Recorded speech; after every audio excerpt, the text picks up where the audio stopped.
Si perempuan ini secara umum gimana kita bukan cuman sebagai ibu, bukan cuman sebagai istri, tapi kita sebagai perempuan ini bisa ngapain lagi sih gitu. Jadi topiknya lebih ke self growth, jajan yuk gas gitu kan. Kayak nah jajan wae dulu kayaknya ke waktu waktu selama kerja jajannya weekend doang. Jadi cara hidup ini mengubah pengeluaran. Mengubah banget. Nah jadi akhirnya lebih conscious lah. Kapan nih kita perlu bisa jajan, kapan gak bisa jajan. Kalau bawa anak tuh mau kapan jajannya. Kaget itu berapa lama, Cak?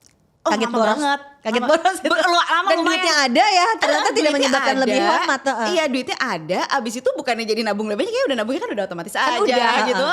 Terus kayak ya boros banget lagi. Dikit-dikit di TikTok viral apa? Gas.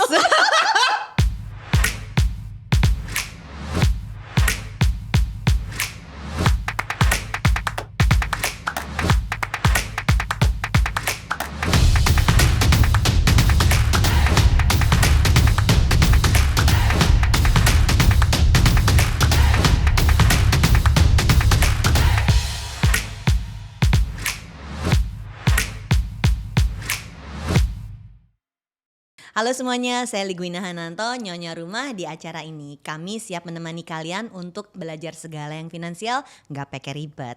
Ingat ya, kita semua mau belajar finansial bareng semua. Nah kali ini tamuku adalah seorang financial influencer kondang ibu kota, Anissa. Hai, Anissa, seorang taunya Anissa. Iya dong, kan nama Anissa itu apa? panggung. Anissa Steviani. Aku tahu saya Ica gitu. Kan gak bisa bilang, tolong sambut Ica, kan gak bisa Iya, gitu ya. mungkin ya. Tapi ingatnya Anissa pakai ST. Cak, aku belajar julid ya. Boleh banget. Demi apa sih financial influencer tapi gak lulusan finance kuliahnya? Maaf saya kuliah Gitu, jurnal. gitu ceritanya gitu. Dijawab nggak? Dan dijawab. Maaf saya kuliah jurnalistik, jadi follower saya lebih banyak daripada Anda. Nonton itu jurnalistik banget. Yes. Jadi ini yang menurut aku sering jadi julitan orang adalah ngapain dia ngomongin finance. Buat aku semua orang harus ngomongin keuangan. Karena ini ilmu yang harus kita bawa keroyokan supaya lebih banyak orang yang mau belajar. Beda sama kalau kuliah arsitektur bisa jadi arsitek. Ya. Tapi keuangan tuh gak harus kuliah keuangan untuk bisa ngomongin tentang keuangan. Dan dia kekuatannya ada di jurnalistik. Jadi dia storytellingnya jago banget. Gimana follower lebih baik dari aku? Nyerah. Jurnalistik bisa nulis apa aja loh teh. Betul. Ica menyebut dirinya tuh enggak cuman ngomongin finance kan. Di Betul. Instagram tuh kamu kasih tag ada beberapa topik yang ingin kamu bahas secara konsisten. Apa aja tuh, Cak? Jadi sebenarnya tema umumnya adalah perempuan. Jadi gimana sih perempuan-perempuan yang mungkin tidak terbiasa bersuara dan tidak terbiasa menyampaikan pendapatnya bisa aku suarakan dan mereka tinggal share aja ke story, sebenarnya gitu. Yang berisik lah pokoknya ini ya. Iya yang berisik saya. Dan pas di scroll ya, kapan terakhir kali aku ngomongin keuangan berupa postingan? Dalam waktu berapa bulan ke belakang? Bulan Maret. Oke. Jadi belakangan apa topik yang paling hot di Instagramnya Ica? Nggak cuma keuangan dong. Sebenarnya tentang si perempuan ini secara umum gimana kita bukan cuman sebagai ibu, bukan cuman sebagai istri, tapi kita sebagai perempuan ini bisa ngapain lagi sih gitu. Jadi topiknya lebih ke self growth, lebih ke belajar apa lagi ya kita. Ada parenting juga. Parenting tentu Sharing saja. tentang si anak yang satu orang itu saja. Iya, yang liburannya jadi murah itu karena anak saya satu. Anaknya 3. Dan kan? gak bisa sekamar berlima tuh udah gak mungkin. Karena anaknya gede. Gak mungkin. Benar-benar. Itu efek finansialnya panjang sebetulnya finansialnya ya. panjang, Keputusan dalam hidup kita sebagai perempuan itu, termasuk keputusan reproduksi, akan berpengaruh pada keputusan finansial. Benar. Dan sebenarnya finansial ini cuma jadi efek aja sih teh. Maksudnya aku dari awal memang nulisnya parenting, nulisnya perempuan, nulisnya keluarga gitu kan. Secara gak langsung ya emang harus ngomongin uang. Yes. Gak mungkin gak ngomongin uang. Emang listrik menyala dengan sendirinya? Oh, listrik terus bayar, Kak? Harus bayar. Sampai nenek-nenek Anda harus bayar listrik. Yes. Tinggal dimanapun. Tidak ada presiden yang akan tiba-tiba Ligwina Hananto gratis ya listriknya. Gak ada. Kalau PBB mungkin gratis. Mungkin, tapi walaupun sekarang lagi naik bisa. semua. Mulai Julita. Cak, tapi ketika kamu memutuskan ngomongin keuangan itu kan gak tiba-tiba. Dan bahkan Ica tuh sengaja ngambil sertifikasi CFP. Jadi ditulis tuh di Instagramnya dia adalah Certified Financial Planner. Apa sih keputusannya yang kemudian memutuskan akhirnya banyak ngomongin keuangan walaupun dalam beberapa bulan terakhirnya Maret ya. Lama banget ya. Tapi dia serius gitu. Jadi kan ada orang yang ngomongin keuangan tapi terus nggak dilanjutin dengan self development sertifikasinya nih. Ica Oke. tuh serius sambil ngambil CFP. Aku pernah ngambil CFP dan tahu itu nggak gampang. Modulnya ada 4, belajarnya panjang, ada ujian yang ujian itu dari Amerika gitu. Bener. Apa keputusannya yang membuat Ica memutuskan, oke, kalau keuangan menjadi topik yang sering dibahas, ngambil CFP deh gitu. Apa yang turning point-nya masuk ke situ? Turning point-nya ketemu Tewina sih. Jadi kan Lo ketemu. juga usah gitu dong. Kan kesannya gue interview dia supaya ngomongin gue Enggak juga sih, enggak. Tapi kan waktu itu ketemu waktu hamil 10 minggu tuh. Aku ingat banget itu hamil 10 minggu. Ntar sekarang Sheila umurnya? 11 tahun. Jadi kita sudah bertemu 11 tahun. Lama yang sekali, lalu. Kak. Udah lama banget ya. Dia udah mau SMP, aku sudah membayar uang SMP itu. Iya. Jadi waktu si hamil 10 minggu itu aku hanya punya uang 4 juta kan di rekening kan. 2,5 jutanya dibayar ke dia 11 tahun yang lalu ya. Tapi kayak ternyata ngaruh ya. Ternyata jadi bisa nabung buat sekolah anak ya. Sekolah anak saya Jadi efeknya dulu adalah sekarang bikin ya. financial plan sama tim Bener. profesional. Zaman dulu financial planner ada di Camp Financial. Dan dari situ Ica merasa ini sesuatu yang berpengaruh sekali. Benar. Dan karena saya jurnalis, kalau tahu sesuatu tidak mungkin tidak ditulis ya kan. Jadi ditulis di waktu Jadi itu. ditulis waktu itu. Jadi tiap kali ketemu plannernya kan 3 kali apa ya? Ya, ya. Ketemu tuh report itu aku tulis dan kayak apa yang bisa kalian pelajari sendiri dari sini gitu. Karena kan gak semua orang punya akses ke financial Betul, planner dong. betul. Dari situ banyak orang nanya, teman-teman kantor pada nanya. Meskipun banyak yang jelita juga tentu ya, kayak ngapain sih lo masih hamil juga. Padahal Setengah tabungan dipakai buat bayar servis. iya, kayak bukan setengah tahun emang gak pernah nabung dulu sih. Emang gak pernah nabung. Tapi yang membuat akhirnya aku pelajari serius deh, aku ambil sertifikasinya tuh kapan? Karena pada akhirnya ketika kita ngomong di Instagram itu kan Instagram agak-agak udah mulai ramai ya 2019 tuh mulai pada ngomongin uang. Kok kalau nggak ada credentialsnya orang kayak nggak percaya ya. Lo ibu-ibu doang, itu mah pengalaman lo doang. Jadi perlu ada gitu. kredibilitasnya. Bener. Dan ternyata memang menangis. Saya bengong aja di kelas kayak yang lain tuh kan orang insurance, orang bank. Nggak ngerti. Kalau nggak nggak tahu. belajar finansial secara akademik, Nggak ngerti. masuk ke sertifikasi itu sulit. Nggak ngerti. Banyak kan di rumah adalah nonton lagi Istilahnya di baru, YouTube. ya. Nonton Istilahnya lagi di baru YouTube semua sendiri ya. kayak nggak bisa. Tapi aku emang suka belajar tekniknya. Dan lolos, bisa akhirnya punya sertifikasi itu. Staycation 3 hari sendirian sebelum ujian buat belajar karena kayak astagfirullah gak bisa aku gak bisa. Kebayang sih bebannya adalah kalau ujian gak lulus nanti nama gue muncul. Bener. Oke, topik yang sebenarnya kita mau bahas hari ini yang agak lebih serius dan agak tabu sebetulnya diomongin adalah perempuan sebagai tulang punggung keluarga. Ini kan topik yang lagi sering kamu bahas, Yes. ya. Dan aku yakin ada banyak perempuan di luar sana yang juga sedang mengalami ini, bahwa ada periode di mana suami berhenti bekerja dan tidak ada penghasilan. Aku kenal sama JG dan dia sekarang udah ada penghasilan, Iya. tapi ceritain dong cerita fantastis, bombastis yang menurut aku semua orang harus tahu ini, karena pasti banyak banget ya yang ngalamin kayak gitu, sengaja nggak sengaja, sepakat nggak sepakat, Iya. ya kan? Nggak semua orang beruntung untuk kita sepakat ya, aku dulu yang kerja kamu enggak gitu. Ceritain dong apa sih latar belakang yang membuat Ica pun tanpa malu menceritakan ini bahwa akulah tulang punggung keluarga di saat itu. Jadi ini kan tahun 2021 ya. Kondisinya adalah aku harus resign duluan karena harus kerja di kantor, masih pandemi, anakku sekolah sama siapa gitu.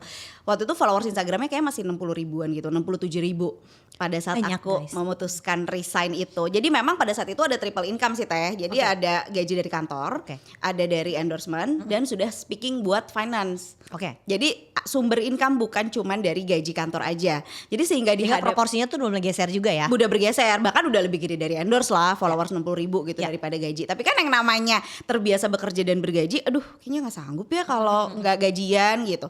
Tapi gimana lagi, anak aku gak ada yang ngurusin, terus benar-benar sekolah tuh chaos banget lah waktu itu, sekolah online. Jadi akhirnya kayaknya gak bisa deh kalau aku harus kerja ke kantor, maka aku resign. Ternyata setelah aku resign loh waktuku banyak ya kan. Anak aku sekolah, aku siapin sarapan, terus aku ngapain? Ya. Ya udah akhirnya aku ngonten. Jadi ngontennya kan jadi Jadi full time makin job. lebih serius. Sesuatu yang di Iya. full time itu beda ya.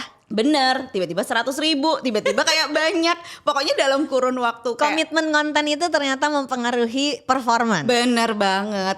Kalau itu sampingan, selamanya sampingan gitu kan. Dan pada saat itu suamiku kondisinya lagi anxiety disorder. Jadi dalam di bawah pengawasan obat-obatan dari psikiater. Dan itu sudah 1 tahun. Ya, jadi suami waktu itu memang ada isu dengan mental disorder. Betul. Sampai udah harus berobat. Sehingga di periode itu pun akhirnya dia memutuskan udah berhenti waktu itu belum? Oh, saya yang memutuskan berhenti. Dia tidak mau berhenti. anxiety. Dia anxiety disordernya adalah kehaluannya adalah ini kantor bisa bangkrut kalau aku resign. Orang punya mental health problem. Ini tuh kayak manuskrip tadi ya kalau kita ngebahas sama Audrey Susanto gitu ya, psikolog. Ada namanya manuskrip, ada namanya money dial. Ini salah satunya ini. Halu banget. Kantor ini bangkrut kalau aku tidak Kantornya ada. multinational company Kak. Masih berdiri di Kuningan, gedungnya tinggi ya. Bukan perusahaan UMKM, bukan gitu kan. Jadi dia nggak mau resign, dia nggak mau resign sama sekali. Sampai kayaknya nggak normal deh, orang masa mau tidur harus minum obat, mau bangun harus minum obat. Kayak iya sih kayak orang fly happy terus gitu ya, tapi kayaknya ini bisa dicegah gitu. Jadi intinya untuk mengembalikan dia tidak anxious lagi, untuk kayak menyembuhkan dia lah dalam tanda kutip dengan lebih baik lagi, kan trigger harus diambil. Triggernya kerjaan. So aku bilang, kamu kenapa gak mau resign? Ya nanti gimana, gajinya kan lebih besar dia waktu itu ya. Benefit kantornya gimana? Kantornya tuh beneran yang kayak bisa reimburse uang sekolah, bisa reimburse Aku boleh tahu laptop, bidangnya segala apa nggak? macam. Telco. Oke. Telco engineer. Jadi memang gede banget lah si benefit-benefitnya itu ya. Specialist engineering, sehingga benefit kantornya tuh bagus Oke banget lah. Ini tuh kayak halangan orang resign gak sih jadinya ya? Iya, kayak selama ini tuh kayak 3 bulan sekolah tuh selalu dibayarin kantor. Gede banget gitu kan. Daycare tuh gede banget, mahal banget gitu. Terus sama insurance-nya teh. Insurance-nya tuh Tentu beneran yang kayak apa aja di cover deh. Orang mata anakku kelilipan aja kita ke UGD. Congean tolong. Ke UGD. Kelilipan ada deh. Ke UGD. Orang semuanya di cover gitu kan. Segala vaksin istri aja tuh di cover. Jadi yang khawatir adalah nanti asuransi gimana ya, bener sih. Tapi akhirnya aku hitung-hitung, terus di take overnya paling gampang adalah oke, kita beli asuransi kesehatan. Kalau gitu kan secara historical juga kita tuh jarang banget alhamdulillahnya ya dirawat di rumah sakit. Itu habis itu dihitung dana darurat, ada tabungan berapa, itu kan udah 8 tahun financial planning. Jadi dana darurat keluarga, keteraturan keuangan yang terjadi itu nggak tiba-tiba. Udah terjadi 8 tahun ke belakang. Benar. Ya. Jadi pada saat itu dana darurat keluarga udah ada 12 kali. Aku bilang kalau kamu gak kerja 12 bulan, kita santai aja. Baik-baik aja. Kita aman. Nah, dan ada tabungan lain yang gak tahu buat apa, yang kayak kan udah dipos-posin nih semuanya. Tapi karena waktu itu ngonten dan kayak alhamdulillahnya penghasilan yang lebih banyak, itu ada tabungan lain yang kayak 10 gaji-gajinya dia gitu. Kita 2 tahun gak ngapa-ngapain, kita aman. Oke. Jadi kayak kamu resign. Jadi semua indah kalau ada duitnya itu benar. Bener. Tapi Jadi itu aku duitnya yang ada resign. nggak tiba-tiba? Nggak tiba-tiba dong, Ya. 8 tahun. Gila apa ya 8 tahun. Ya. Lama banget 8 tahun. Jadi gitu. hal-hal kecil yang orang sering anggap remeh, tapi dikerjain terus-menerus jadi kebiasaan keuangan, resultnya tuh nyata banget. Tika. Benar. Dan gaya hidup yang sebenarnya ditekan banget sih waktu itu. Yes. Karena berapa sih 2 tahun nikah ya? 9 tahun nikah. Itu tuh kami masih kontrak dengan harga kontrakan yang sama. Tempatnya beda-beda, tapi Gak kayak liburan keluar negeri kan waktu itu? gak liburan ke luar negeri. Ya. Gak punya tas branded, kayak ya udah hidupnya gitu-gitu aja gitu. Jadi tabungannya memang bisa banyak. Jadi Makanya bulat akhirnya keputusan. aku berhenti yang kerja. bilang bikin surat resign Oke. sekarang. Gitu. Jadi Dia dari nggak Ica mau, bahkan nggak yang mau. minta untuk suami, Iya. ini penting banget untuk kesehatan mental dia. Benar, biar dia karena bisa recover. Waktu itu kan aku juga stres. Dia baru naik kelas 2 SD. Terus kayak gurunya baru. Terus kayak gak mau sekolah kayak Oke. ada 2 orang stres di Ini di rumah. tengah-tengah pandemi semua orang terkurung di rumah dan lo harus berhadapan dengan 2 orang laki-laki yang stres. Ya. Saya gak stres sih, biasa aja gitu kan. Tapi akhirnya ketika suamiku resign, mereka tuh main berdua dan jadinya sembuh dua-duanya gitu loh, happy dua-duanya. Karena kan pandemi itu kan isolated banget ya, yang satu di laptopnya, anakku di laptopnya, aku di laptopnya. Ketika mereka berdua berinteraksi itu jadinya happy, main bola. Jadi dalam tanda kutip penyembuhannya adalah human connection. Benar dong. Oh tentu, wow, tentu. Oke. Jadi si disorder ini ternyata akhirnya bisa dalam tanda kutip, kita kan nggak tahu ya sembuh nggak sembuhnya ya. Dalam proses healingnya itu ternyata Triggernya diambil dan human connection.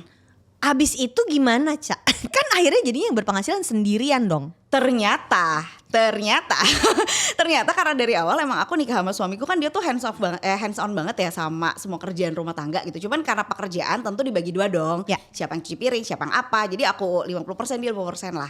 Setelah dia resign kan dia gabut dong. Oh, bersih-bersih. Sikat WC. Kok dia happy banget ternyata ngurus Dan aku rumah. kenal ya suami Ica tuh emang orangnya kan yang very warm. I don't see him as someone with anxiety disorder. Banget. Rumahnya bersih. Anaknya keurus. Tahu gak sih dulu aku ngasih sarapan anak aku ya sereal doang udah pakai susu. Sekarang nasi kita langsung makan. 20 protein, ada sayur kayak enak Jadi ya. kualitas hidup tuh membaik pada saat human connectionnya terjadi, terus sharing responsibility di rumahnya terjadi. Basically, you guys put your heart and soul into the house gak sih? Bener. Ya. Iya, dan pada akhirnya aku cuman konten doang, webinar doang. Lah kok jadi enak hidup aku gitu. Kok aku gak usah pasang konten habis itu nyiapin makan Di gitu situ kan. kemudian menyebabkan kontennya banyak, lancar, dan ceritanya bener-bener dari heart and soul.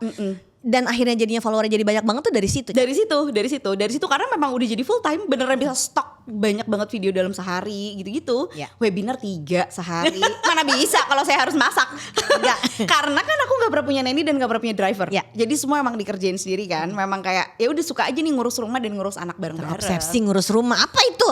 Tapi ternyata begitu kerja full time memang butuh support orang sekitar yang dalam hal ini suami yang Bener, sedang tidak bekerja bener. untuk bisa lebih bersinar di bidang yang Ica ternyata tekuni sekarang. Iya, tapi kan itu honeymoon period ya, kayak abis resign seru nih gabut gitu. Abis itu kan 6 bulan kayak ngapain nih aku gitu.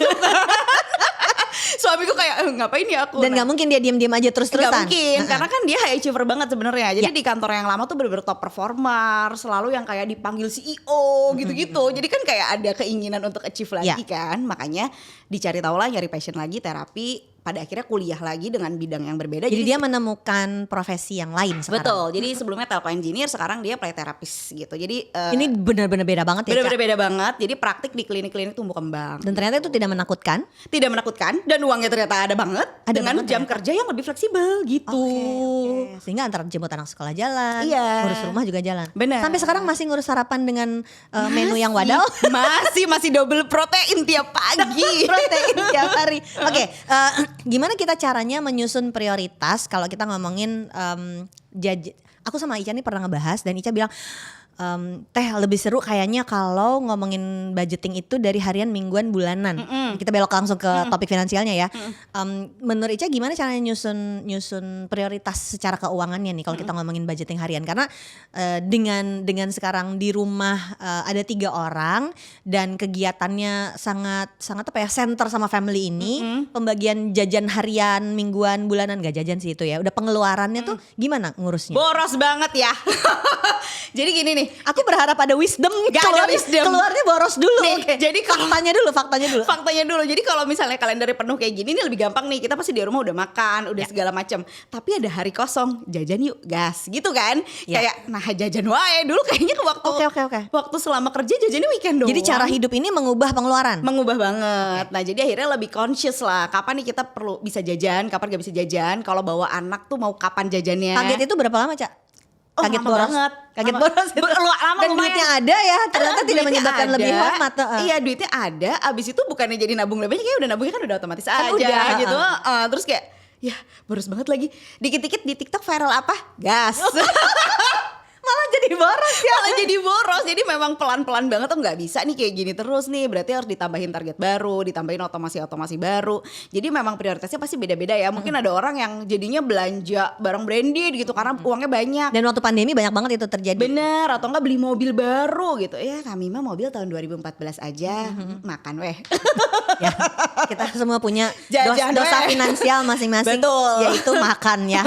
Apalagi ceritanya sekarang sok makan sehat kan. Udah lumayan sih. Ongkosnya udah hampir. cukup Nah, berbeda ya. Banget. Ternyata kalau beli protein lebih banyak, ongkosnya Pasti gede ada yang lebih banget gitu. Mau sayur lebih banyak, lebih mahal lagi. Gitu. Ica pernah bahas di Instagramnya tentang punya latar belakang keluarga yang berbeda antara suami sama Ica, sehingga apa istilahnya ya, bukan artinya negatif tapi trauma finansialnya tuh masing-masing nggak sama, experience-nya nggak sama.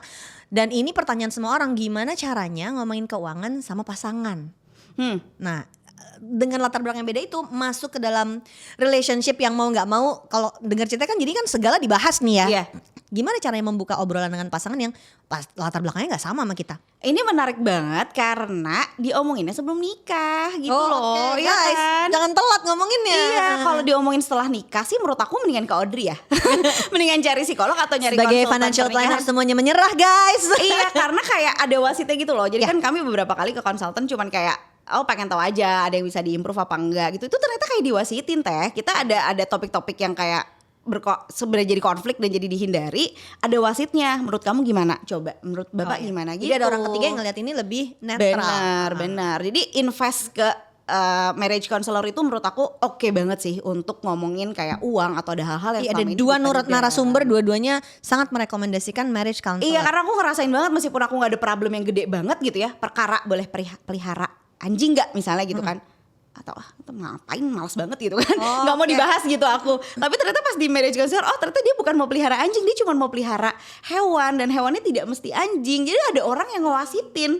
Jadi akhirnya kami pelihara kucing. Bisa ke counselor, untuk bisa ke counselor kan banyak banget yang suaminya nggak mau tuh. Bener, aduh itu agak sulit lagi ya. Cuman pada akhirnya ketika sudah dijalani dan kalau ngepas dapat yang cocok harusnya sih oke aja sih. Meskipun pada awalnya mungkin agak nggak mau gitu ya. Kagok-kagok, nggak mau Iya. terbuka sama orang ketiga. Biasanya gitu Benar, kan ya, benar. para Tapi suami. ketika si konselornya tepat, jadi mbak harus benar-benar nyari yang tepat secara stylenya, secara mungkin cara hidupnya gitu ya. Kayak misalnya kamu maunya sehingga value-nya nggak jauh gitu. benar yang Islamik banget, ya udah cari yang kayak gitu gitu. Aku mau nanya yang menurut aku sedikit melenceng. Kalau gini caranya, pembukaan untuk tips apa pembukaan untuk ngajakin orang ngomong tentang uang? Si pasangan ini nih, pembukaannya nih. Kan tadi Ica langsung udah sama marriage counselor, tapi kalau kita ketemu orang lain, Iya. apa pembukaannya untuk? Karena semua pasti nanyain itu, Iya. dan buat aku bukannya kamu yang harusnya lebih tahu ngomong sama Nah, pasanganmu gitu. iya benar, aku Tapi juga apa ya gitu kan. pembukaan apa kira-kira yang akan bermanfaat buat orang? Oke, gue akan mulai pembukaan ngobrolnya dengan ini gitu. Sebenarnya yang jadi masalah adalah orang tuh merasa melakukan cara-cara yang berbeda padahal dia melakukan cara yang sama. Kayak ini nonton Oke. Sore nih ya. Si Sore nih sebenarnya melakukan cara yang sama kayak jutaan tahun lo berulang-ulang, nggak mengubah cara. Dia cuman menghentikan si Jonathan untuk berhenti merokok gitu. Lu coba cara yang beda gitu kan. Nah, begitu dia coba cara yang berbeda ternyata kan hasilnya beda juga gitu. Nah, jadi ketika kamu ngomong sama pasangan nih, misalnya tiba-tiba ngomonginnya dari kayak kamu tau gak sih belanja sehari ini habisnya berapa? Dia gak peduli misalnya. Oh berarti gak peduli nih kalau masuknya dari belanja harian. Cari lagi yang Cari yang lain. Aku baru beli tas nih harganya sekian. Oh gak peduli juga. Cari lagi yang lain gitu. Oh ternyata kalau ngomongnya sambil makan malam dia gak konsen. Karena misalnya dia sambil nonton bola gitu kan. Jadi tidak selalu orang harus bikin kan bilang money date, tidak selalu harus kan gitu. nggak mesti. Oh lagi macet nih, udah makan, udah kenyang, kayaknya bisa nih diajak ngobrol, bisa. Atau malah ditelepon. Jadi dulu aku sama suamiku atau sama-sama masih kerja di on the way ke kantor tuh sambil nelfon. Jadi sambil ngobrol macam-macam gitu, ngalor ngidul. Oke. Itu bisa. Jadi kayak emang udah coba berapa cara sih sampai nyerah dan bilang suamiku nggak mau. Mari kita menjadi dengerin." Sore. Iya Ya kan? Jangan menjadi Sore kayak lelah Ya nggak kan? lu? Mari mencontoh dari Sore, lo ngerjain hal yang sama diulang-ulang nggak akan ada perubahan. Jadi Bener. harus cari oke next apa Iya, gitu. apalagi nih caranya nih, oh dari temennya kali ya. Atau yang kalau suamiku sering ngasih saran ke teman-teman cowoknya ya, teman-teman ceweknya yang untuk bilang ke suaminya gimana kata Apa dia. suami kamu punya teman cewek? Jadi suami aku bahkan tidak boleh bernapas di satu ruangan dengan perempuan. Oke, enggak. Bercanda. Jadi, Gimana? jadi tuh kayak kan suka pada nanya kok bisa sih menerima saran dari aku gitu ya. Paling gampang adalah cari orang yang dia hormati, mentor atau guru atau enggak ustaz. Kalau nggak bisa dengar gitu dari ya. orang lain, terus nggak bisa dengar dari cari pasangan sendiri, postingannya. posting. Dari si ustaz cari, kirim ke suaminya. Atau lihat nih Anissa habis bikin postingan ini, lihat deh bagus deh Kak. Nah gitu itu aku ya. dibenci banget sama suami-suami. Kayak istri aku tuh sering banget mbak kirimin postingan kamu. Sorry deh. Oke. Sekarang kita masuk ke yang lebih teknikal. Apa kalau ada nih, kalau ada para perempuan di luar sana yang sekarang terkondisikan, sepakat atau tidak sepakat, sengaja tidak sengaja jadi tulang punggung keluarga. Apa 3 jurus finansial yang mesti disiapin oleh para perempuan ini? Yang pertama adalah tetap memastikan gajinya cukup dulu ya. Karena kalau nggak cukup mah gimana gitu. Jadi hitungan finansial nggak bisa bohong ya? Nggak bisa kan, mau di sok-sokan irit kayaknya aku sehari cukup segini. Iya kalau nggak cukup mah nggak cukup aja gitu. Jadi yang pertama memang harus penghasilannya cukup dulu. Yang kedua nggak menuntut si suami harus berpenghasilan seperti semula selama dia berkontribusi juga dalam bentuk lain di keluarga gitu. Kayak tadi suamiku tiba-tiba sarapannya wow selalu all in gitu. Jadi mau kan. nggak mau harus ada sesuatu yang disepakatin ya? Benar. Kontribusinya dia apa gitu? Benar, jadi kan kontribusinya nggak mesti dalam bentuk uang gitu. Orang tuh mikirnya kontribusi harus uang dan uang gitu kan. Ya enggak juga sih, kalau mau kontribusinya rumah bersih, anak keurus, diantar jemput, semua lesnya aman, menurut aku nggak masalah juga gitu. Dan yang terakhir adalah perasaan bahwa ini tuh sama-sama loh. Jadi kenapa aku tidak merasa wah keren banget jadi tulang punggung? Biasa aja lagi. Soalnya Anda jungkir balik tidak? Anda jungkir balik tidak? jungkir balik lagi. Soalnya selama aku bekerja pun kan tidak dihalang-halangi untuk berkarir, tidak dihalang-halangi untuk berkembang, bebas mau ngapain. Bahkan kayak mau main sama siapa boleh, mau nonton konser boleh, kayak nggak pernah ada penghalangan apa-apa, aku bisa berkembang jadi diriku, sehingga di titik dia ada kondisi yang memungkinkan dia untuk harus berhenti kerja, ya aku juga bisa take over sementara, dan ternyata nggak apa-apa juga gitu. Ternyata akan sulit kalau dia harus berhenti kerja, kitanya juga nggak sanggup untuk bantuin. Nah, dan itu kan banyak terjadi Teh. Maksudnya banyak suami-suami yang kayak aduh udah capek banget lagi, pengen banget switching karir gitu Atau ya. kena PHK. Iya, atau kena PHK tapi istrinya nggak Tidak dalam posisi yang bisa iya, tidak membantu. berpenghasilan, jadi ya udah terpaksa dia pegang bebannya sendiri. Nah, ini sebenarnya adalah suami korban patriarki sebenarnya. Dia merasa harus menanggung semua bebannya sendirian, Ya. padahal nggak perlu Ya, gitu. ya. Jadi ada bedanya dengan kewajiban memberi nafkah keluarga dengan keteteran memberi nafkah keluarga, itu ada bedanya. Benar. Oke, seru banget kan obrolannya. Cak, boleh tolong nih kalau ada perempuan-perempuan di luar sana yang lagi harus ambil peran sebagai tulang punggung keluarga, apa yang Ica mau sampaikan sama mereka supaya mereka tetap kuat dan optimis? Oke, sebenarnya nggak mesti harus kuat terus sih. Nggak kuat juga nggak apa-apa, mau nangis juga boleh, mau marah juga boleh. Tapi menurut aku komunikasi dan relasi sama suami itu harus dijaga dengan baik dulu gitu. Karena kalau komunikasinya lancar, relasinya juga akan lebih lancar. Itu semuanya pasti kamu juga akan lebih tenang gitu ngejalanin si porsi kamu sekarang sebagai tulang punggung keluarga. Dan satu hal lagi, sebenarnya support suami untuk berkembang juga. Jadi jangan biarin dia kayak lebih, oh kayaknya ternyata enak ya begini terus gitu. Menurut aku enggak juga sih, baik itu istri maupun suami tetap meskipun ada di posisi misalnya sekarang mengurus rumah tangga, itu cari lagi hal baru, usahakan lagi punya skill baru biar nantinya bisa berkembang lagi dan berpenghasilan lagi.